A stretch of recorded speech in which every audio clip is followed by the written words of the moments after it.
Кристина была преданной матерью, которая очень дорожила своим сыном и была готова сделать все, что в ее силах, чтобы обеспечить ему успех и счастье. К сожалению, однажды он внезапно умер, и на его похоронах мать со злостью открыла гроб сына. То, что произошло дальше, заставило всех закричать. Кристина растила своего сына Андрея в маленьком городке. У них не было больших богатств, но они были счастливы и довольны. Женщина много работала, чтобы дать сыну хорошее образование и обеспечить его всем необходимым. Она обязательно проводила с ним время и учила его важности семьи, трудолюбию и доброте. Когда Кристина была моложе, она влюбилась в Кирилла, красивого молодого человека. До него она никем не интересовалась и ни с кем не встречалась. Ей было трудно доверять людям, но Кирилл помог ей легко открыть свое сердце. У них закрутился роман, и через несколько месяцев отношений Кристина забеременела.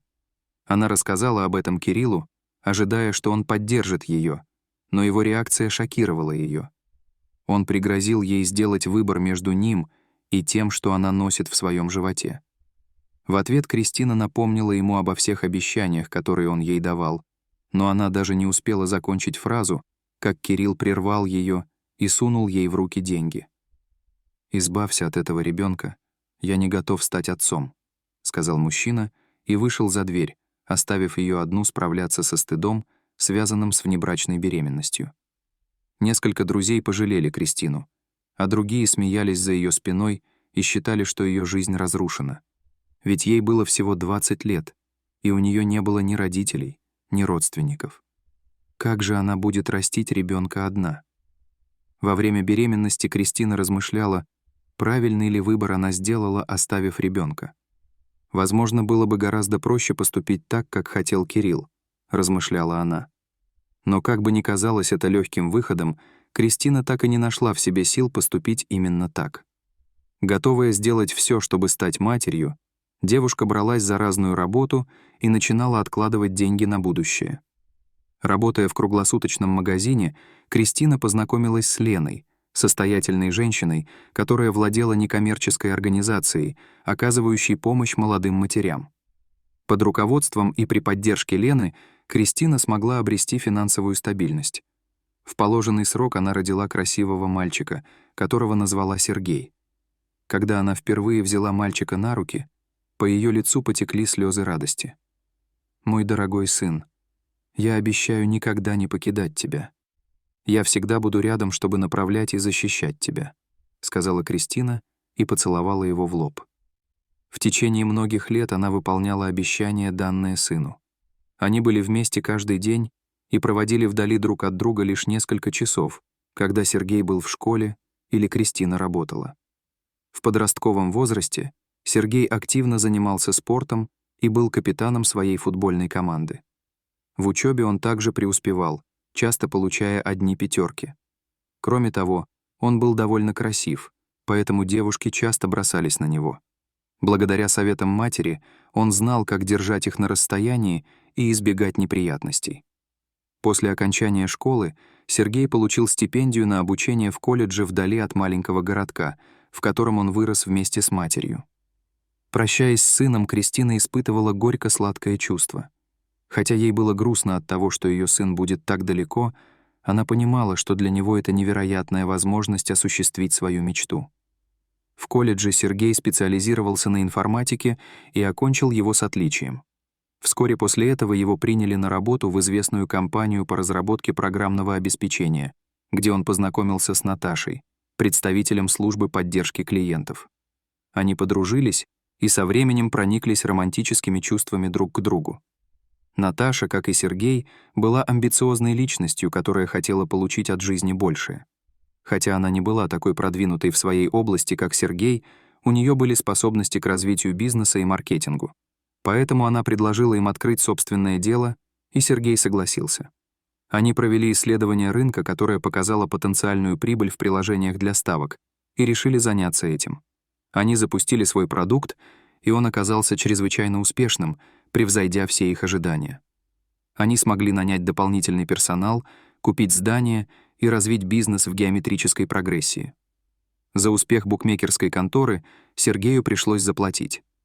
Он был слишком занят, чтобы часто навещать мать, и постоянно выматывался, чувствовал себя изможденным. Сергею очень хотелось, чтобы мать была рядом, и он спросил ее, не могла бы она переехать в город и жить с ним.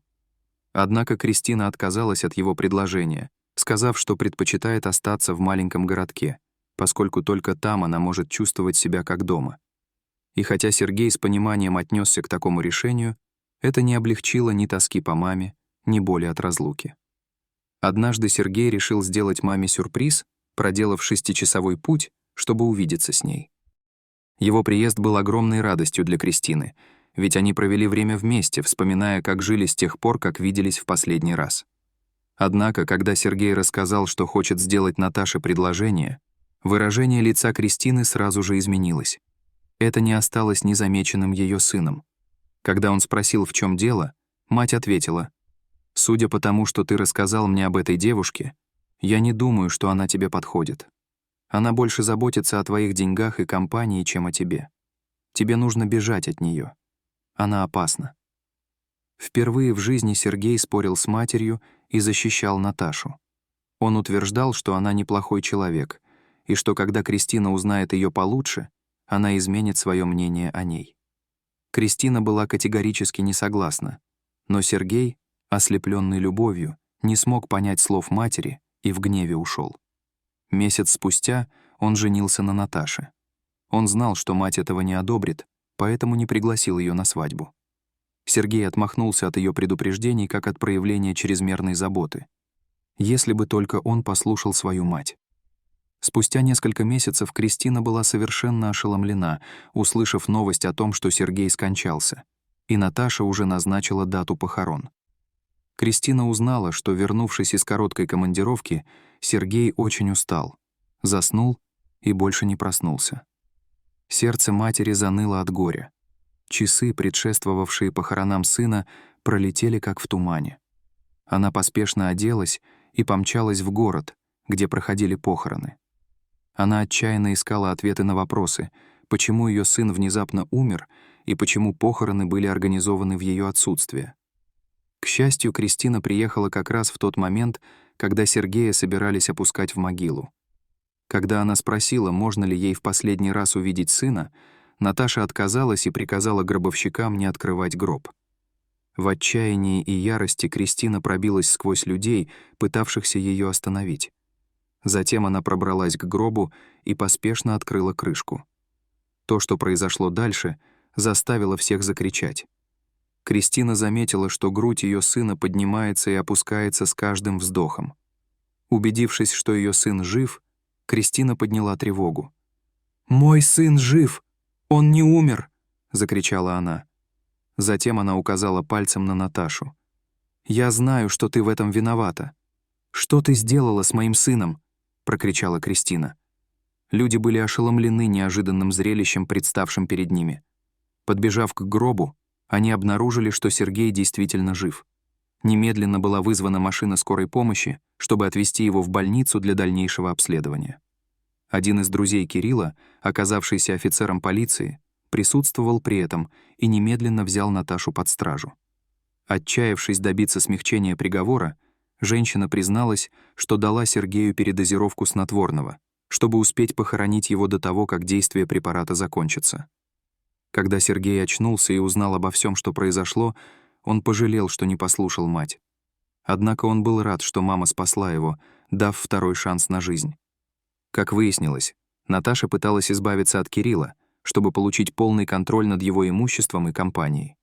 В наказание за свое преступление суд обязал ее отказаться от всех прав на компанию и приговорил к тюремному заключению. Дорогие зрители, а как бы вы поступили на месте Кирилла? Вы бы изначально поверили своей маме? Расскажите, пожалуйста, в комментариях. А если вам понравилось это видео, то ставьте лайк и подписывайтесь на наш канал. До свидания.